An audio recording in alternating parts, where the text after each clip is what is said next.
അസ്സലാമു അലൈക്കും വറഹ്മത്തുള്ളാഹി വബറകാതുഹു. അൽഹംദുലില്ലാഹ് വസ്സലാത്തു വസ്സലാമു അലാ റസൂലില്ലാഹ് വഅലാ ആലിഹി വസഹ്ബിഹി അൽ ഫായിസീന ബില്ലാഹ് അമ്മാ ബഅദ്. സഹോദരങ്ങളെ,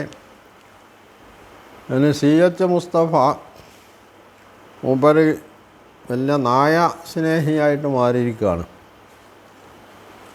പൗരോഹിത്യ മതം നായയെ വല്ല അപകടകാരിയായിട്ട് കാണുന്നു.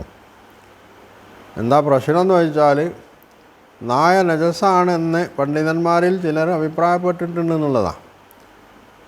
അതുകൊണ്ട് മൂപ്പര് പറയുന്നത് നായയെ സമൂഹത്തിൽ നിന്ന് പറ്റെ മാറ്റി നിർത്തുന്നു. നായയുടെ പോലീസ് എത്രത്തോളമുണ്ട്, അമേരിക്കൻ പ്രസിഡൻറ്റിൻ്റെ പരിപാടികൾ പോലും തീരുമാനിക്കുന്നത് നായയാണ്. നായ തീരുമാനിച്ചാലേ ആ പരിപാടി പ്രയോഗത്തിൽ വരുള്ളൂ എന്നാണ്. അപ്പോൾ അമേരിക്കൻ പ്രസിഡൻ്റാണ് മഹത്വത്തിൻ്റെ മാനദണ്ഡം. അതങ്ങനെ വരുള്ളൂ.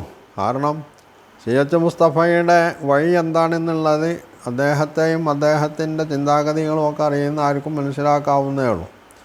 എന്നാൽ ഇവിടെ യഥാർത്ഥത്തിൽ ഇസ്ലാം നായയെ ആ രീതിയിലാണോ കാണുന്നത്? നായയെ സംബന്ധിച്ച് ഹദീസുകളിൽ 2 പരാമർശമുണ്ട് എന്നുള്ളതാണ് വസ്തുത. നായയെ ഖുർആൻ അല്ലെങ്കിൽ ഇസ്ലാം പറ്റ തഴഞ്ഞിട്ടുമില്ല. നായയെ ഒരു ബഹുമതി നൽകിയിട്ട് ആദരിച്ചിട്ട് അവിടെ ഒരു ഉയർന്ന സ്ഥാനത്ത് ഒരു കിരീടമൊക്കെ ധരിപ്പിച്ച് അവിടെ കുത്തിയിരുത്തേണ്ടുന്നൊരു സാധനമായിട്ട് അംഗീകരിച്ചിട്ടുമില്ല എന്നതാണ് വസ്തുത. അതുകൊണ്ട് രണ്ടും ഇസ്ലാമിൻ്റെ അധ്യാപനങ്ങളിൽ കാണാൻ കഴിയും, ഹദീസുകളിൽ കാണാൻ കഴിയും. നായയെ ഖുർആൻ 2 സ്ഥലത്ത് അതിൻ്റെ പ്രത്യേക ഗുണങ്ങൾ എണ്ണി പറഞ്ഞിട്ടുണ്ട്. ഒന്ന് സൂറത്ത് കഹ്ഫിൽ കഹ്ഫ് ഗുഹാവാസികളുമായി ബന്ധപ്പെട്ടപ്പോൾ അവരുടെ കൂടെ നായ ഉണ്ടായിരുന്ന കാര്യം ഖുർആൻ എടുത്തു പറയുന്നുണ്ട്. അവിടെ യഖൂലൂന സലാസത്തു റാബിഉഹും കൽബുഹും, ഈ ഗുഹാവാസികൾ 3 ആളുകളാണുള്ളത്, 4മതായിട്ട് അവരുടെ നായുണ്ട്. യഖൂലൂന ഹംസത്തുൻ സാദിസുഹും കൽബുഹും, വേറൊരു കൂട്ടർ പറഞ്ഞത് അവർ 5 ആളുണ്ട്, 6മത്തേതായിട്ട് നായുണ്ട് എന്നാണ്.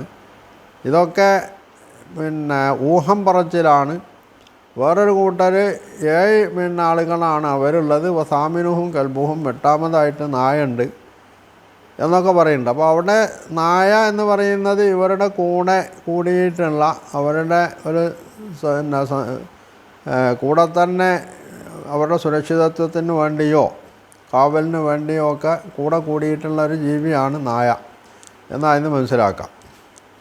അതേപോലെ തന്നെ വേട്ട മൃഗങ്ങളുമായിട്ട് ബന്ധപ്പെട്ട് പറഞ്ഞപ്പോൾ സൂറത്ത് മായിദയിൽ ഖുർആൻ നായയെ സംബന്ധിച്ച് പറയുന്നുണ്ട്. അവിടെ എന്താ പറയുന്നത്? യസ്അലൂനക മാദാ ഉഹില്ല ലഹും, അവർക്ക് എന്താണ് അനുവദിക്കപ്പെട്ടിട്ടുള്ളത് എന്ന് അവർ നിന്നോട് ചോദിക്കുന്നു. ഖുൽ ഉഹില്ല ലക്കുമു തയ്യിബാതു വമാ അല്ലംതും മിനൽ ജവാരിഹി മുകല്ലിബീന തുഅല്ലിമൂനഹുന്ന മിമ്മാ അല്ലമുക്കുമുല്ലാഹ്. അവരോട് പറഞ്ഞേക്കുക, ഏത് നല്ല സാധനവും നിങ്ങൾക്ക് അനുവദിച്ചു തന്നിട്ടുണ്ട്, അതുപോലെ തന്നെ നിങ്ങൾ പഠിപ്പിച്ചെടുത്തിട്ടുള്ള വേട്ടമൃഗങ്ങളോ പക്ഷികളോ ഒക്കെ ആവാം, അതിൽ നായയും പെടും. അങ്ങനെ പഠിപ്പിച്ചെടുക്കുന്ന നായ പോലുള്ള വേട്ടമൃഗങ്ങൾ പിടിച്ചു കൊണ്ടുവന്നതും നിങ്ങൾക്ക് തിന്നാം, ഭക്ഷിക്കാം. ഇനി ഇത് വേട്ടയുമായി ബന്ധപ്പെട്ടാണെങ്കിൽ ഹദീസിൽ കാവലുമായിട്ട് ബന്ധപ്പെട്ട് നായയുടെ പ്രയോജനത്തെ പറ്റി പറയുന്നുണ്ട്. ഇസ്ലാം ഒരിക്കലും തന്നെ നായയെ പാടെ നിഷിദ്ധമാക്കുകയോ തള്ളിക്കളയുകയോ ചെയ്തിട്ടില്ല. അത് മുസ്തഫ പറയുന്ന ഈ പൗരോഹിത്യ മതത്തിലും അങ്ങനെ ചെയ്തിട്ടില്ല എന്നുള്ളതാണ് വസ്തുത. മുസ്തഫയെ സംബന്ധിച്ചിടത്തോളം 2 പൗരോഹിത്യ മതം എന്ന് പറഞ്ഞിട്ടല്ലേ മൂപ്പർക്ക് പിന്നെ അന്ന് ഉറക്കം വരില്ല. അതെന്തിനാന്ന് ചോദിച്ചാൽ, താൻ പറയുന്നത് മാത്രമാണ് ശരിയെന്നും മറ്റുള്ളവർ പറയുന്നതൊക്കെ പൗരോഹിത്യം ഉണ്ടാക്കി തീർന്നിട്ടുള്ളതാണ്, തനിക്ക് മാത്രമേ ഇസ്ലാം മനസ്സിലായിട്ടുള്ളൂ, ഖുർആൻ മനസ്സിലായിട്ടുള്ളൂ, അതുകൊണ്ട് ഞാൻ പറയുന്നത് അംഗീകരിക്കണം എന്ന് മാലോകര ബോധ്യപ്പെടുത്തേണ്ട ഒരു കാര്യം അദ്ദേഹത്തിനുണ്ട്. അപ്പോഴേ അദ്ദേഹത്തിന് നിലനിൽപ്പുണ്ടാവുള്ളൂ. അതിനു വേണ്ടിയാണ് അദ്ദേഹം ഈ പൗരോഹിത്യ മതം ഇങ്ങനെ ഇടയ്ക്കിടയ്ക്ക് പുട്ടിൽ തേങ്ങുന്നത് മാതിരി എടുത്ത് പറഞ്ഞുകൊണ്ടിരിക്കുന്നത്. അല്ലെങ്കിൽ തനിക്ക് പറയാനുള്ള സംഗതി ഒരു കൂട്ടരെ അധിക്ഷേപിക്കാതെ അവഹേളിക്കാതെ പറയാവുന്നതേ ഉള്ളൂ. പിന്നെ ഈ നായയെ സംബന്ധിച്ചിടത്തോളം നായകളെ കൊല്ലാൻ വേണ്ടി ഹദീസിൽ പറഞ്ഞിട്ടുള്ളത് ശരിയാണ്. അടുത്ത കാലം വരെ എന്ന് മാത്രമല്ല ഇന്നുള്ള നമ്മുടെ കേരളത്തിലെ പോലും അവസ്ഥ എന്താണ് നായയുടെ കാര്യത്തിൽ? ഒന്ന്, എല്ലാവരും നായ പോറ്റില്ല എന്നുള്ളത് ഒരു വസ്തുത. രണ്ടാമത്തത്, നായപ്പേടി എന്ന് പറയുന്നത് ഇസ്ലാം ഉണ്ടാക്കി തീർത്തതല്ല. നമ്മുടെ നാട്ടിലുള്ള നായപ്പേടി അത് ആരുണ്ടാക്കി തീർത്താണ്? നമ്മളുടെ ഗവൺമെൻറ് ഉണ്ടാക്കി തീർത്തതാണ്. അതിൻ്റെ കാരണം എന്താണ്? ജന്തുക്കളെ കൊല്ലാൻ പാടില്ല. വിശേഷിച്ചും നായയോടുള്ള അമിതമായിട്ടുള്ള സ്നേഹവും താല്പര്യമൊക്കെ പോലത്തെ ചില മൃഗ സംരക്ഷകർക്ക് ഇങ്ങോട്ട് കൂടിയിട്ട് കേന്ദ്ര ഗവൺമെൻറ് അടക്കം നായയെ കൊല്ലുന്നത് തടഞ്ഞുകൊണ്ടുള്ള നിയമം ആവിഷ്കരിച്ചപ്പോൾ അത് നാട്ടിലൊരു പ്രശ്നമായി. കേരളത്തിൽ ധാരാളം ആളുകളെ നായ കടിച്ചു എന്നുള്ളത് മാത്രമല്ല, നായ എന്നുള്ളത് സാധാരണ ഒരു ജീവി എന്നുള്ളവർക്ക് അത് കടിച്ചാൽ എന്തിനാണ്? അത് കടി കൊണ്ടിട്ടുള്ള ആളുകൾ അതിൽ ചിലരൊക്കെ മരിച്ചു പോയിട്ടുണ്ട്. ചിലരാണെങ്കിൽ അതിൻ്റെ പേരിൽ അവർക്ക് ഇഞ്ചക്ഷൻ മരുന്ന് കുത്തിവെക്കുന്നുണ്ട്. എന്തിനാണ് ഈ മരുന്ന് കുത്തിവെക്കുന്നത്? അപ്പോൾ എന്തോ ഒരു പ്രശ്നം നായയുമായിട്ട് ബന്ധപ്പെട്ടിട്ടുണ്ട് എന്നുള്ളത് ഉറപ്പാണ്. എന്നാൽ നായയെപ്പോലെ പൂച്ച മനുഷ്യരെ ആക്രമിക്കാറുണ്ടോ? അപൂർവം ചിലപ്പോഴൊക്കെ പൂച്ച മാന്തേ ഒക്കെ ചെയ്തു എന്ന് വരാം എന്നുള്ളതല്ലാതെ മനുഷ്യനെ കൂടുതൽ ഉപദ്രവിക്കുന്ന ജീവി ഏതാണ്? മനുഷ്യൻ വളർത്തുന്ന വീട്ടുമുറ്റത്ത്, അവൻ്റെ വീട്ടുമുറ്റത്ത് കൂടുണ്ടാക്കിയായിട്ട് പ്രത്യേകം കാവലിനും വേട്ടയ്ക്കും ഒക്കെ വേണ്ടിയായിട്ട് അല്ലെങ്കിൽ അലങ്കാരത്തിന് വേണ്ടിയൊക്കെ വളർത്തുന്നൊരു മൃഗമാണ് നായ എന്നതോടൊപ്പം തന്നെ മനുഷ്യനെ കൂടുതൽ ഉപദ്രവിക്കുന്ന, അവൻ തന്നെ വളർത്തുന്ന ജീവികളിൽ മനുഷ്യനെ കൂടുതൽ ഉപദ്രവിക്കുന്ന ജീവി അതാണ്.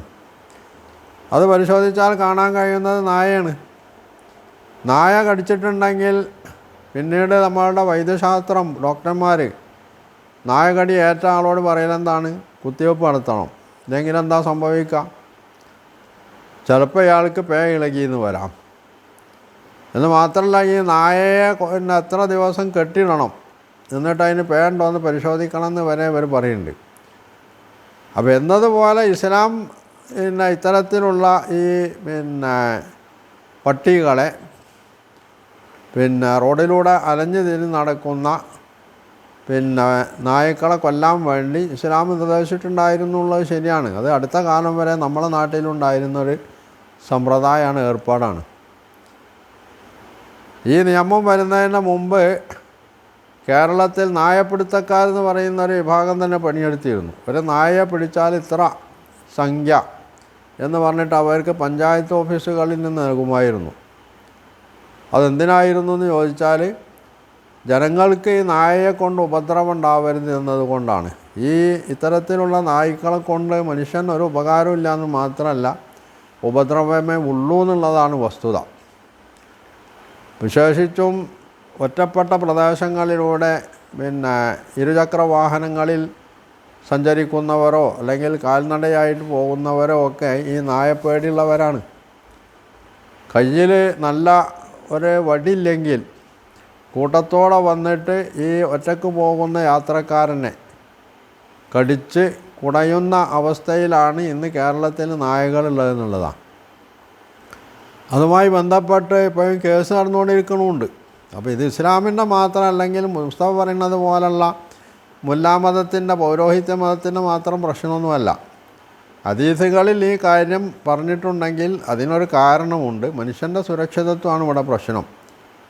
ഇവിടെ ഈ ജന്തു സംരക്ഷകരെ സംബന്ധിച്ച്, വിശേഷിച്ചും നായ സംരക്ഷകരെ സംബന്ധിച്ചിടത്തോളം അവർക്ക് പ്രശ്നം മനുഷ്യൻ്റെ സുരക്ഷിതത്വമല്ല, നായ്ക്കളുടെ സുരക്ഷിതത്വമാണെന്നുള്ളതാണ്. എന്ന് മാത്രമല്ല, ഈ നായ്ക്കളുടെ സുരക്ഷിതത്വവുമായി ബന്ധപ്പെട്ട് അതിൻ്റെ അടിയൊഴുക്ക് എന്താണ്, അതിവിടെ പലപ്പോഴും അതുമായിട്ട് ബന്ധപ്പെട്ട് അറിയുന്ന ആളുകൾ വ്യക്തമാക്കിയിട്ടുള്ളത്. അതിൻ്റെ ഒക്കെ പിന്നിൽ പ്രവർത്തിക്കുന്ന മാഫിയകൾ, വിശേഷിച്ചും പേ വിഷം ഏറ്റിട്ടുള്ള ആളുകൾക്ക് കുത്തിവെക്കുമ്പോൾ നടത്തുന്ന ഈ മരുന്നുൽപാദന കമ്പനിക്ക് വരെ ഈ നായയെ സംരക്ഷിക്കുന്നതിൽ വലിയ സ്വാധീനമുണ്ട് എന്നാണ് പറയുന്നത്.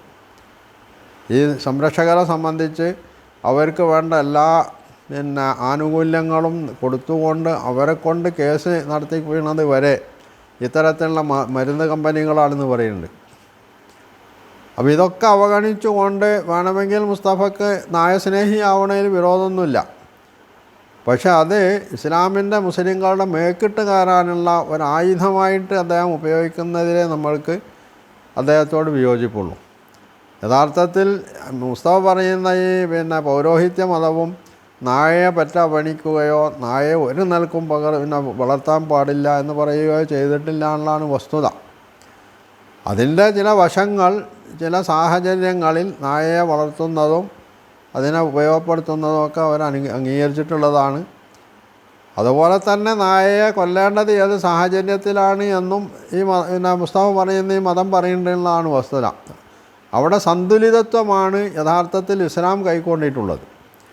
അല്ലാതെ ഇസ്ലാം ഒരിക്കലും നായപ്പേടി ഉണ്ടാക്കിയിട്ടില്ല. പിന്നെ ചില പ്രത്യേക നായകളെ സംബന്ധിച്ച് ഷെയ്ത്താനെന്നോ മറ്റോ ഒക്കെ പ്രയോഗിച്ചിട്ടുണ്ട് എന്ന് പറഞ്ഞാൽ അതിൻ്റെ അർത്ഥം എന്താണെന്ന് മുസ്തഫയ്ക്ക് മനസ്സിലാവാത്തതുകൊണ്ട് മാത്രമാണ്. കാരണം മുസ്തഫ എന്ന് പറയുന്ന മനുഷ്യന് അദ്ദേഹം കുറച്ച് കിതാബൊക്കെ ഓതിയിട്ടുണ്ട്, അറബി ഭാഷയിൽ ചെറിയ രീതിയിലുള്ളൊക്കെ വിവരം ഉണ്ട് എന്നുള്ളതല്ലാതെ പല പ്രയോഗങ്ങളുടെയും ആന്തരാർത്ഥം മനസ്സിലാക്കാനുള്ള ബുദ്ധിപരമായിട്ടുള്ള കഴിവും അദ്ദേഹത്തിനില്ല, വൈജ്ഞാനികമായിട്ടുള്ള യോഗ്യത ഇല്ല. അതോടൊപ്പമാണ് അദ്ദേഹം എന്തൊക്കെയാണ് പറഞ്ഞിട്ട് സമൂഹത്തിൽ ഞാൻ വലിയൊരാളാണ് എന്ന് തെളിയിക്കേണ്ട ഒരു ബാധ്യത അദ്ദേഹം സ്വയം ഏറ്റെടുക്കുക കൂടി ചെയ്തിട്ടുള്ളത്. ഷെയ്ത്താൻ എന്ന് പറയുന്നത് പലപ്പോഴും ഉപദ്രവം ചെയ്യുന്ന ജീവി അല്ലെങ്കിൽ വസ്തു എന്നുള്ള അർത്ഥത്തിൽ ഹദീസുകളിൽ ഷെയ്ത്താൻ ഉപയോഗിച്ചു പോന്നിട്ടുണ്ട്. അതൊരു വേള ഖുർആനിൽ പോലും കാണാവുന്നതാണ്. ഇപ്പോൾ പലിശയായിട്ട് ബന്ധപ്പെട്ട്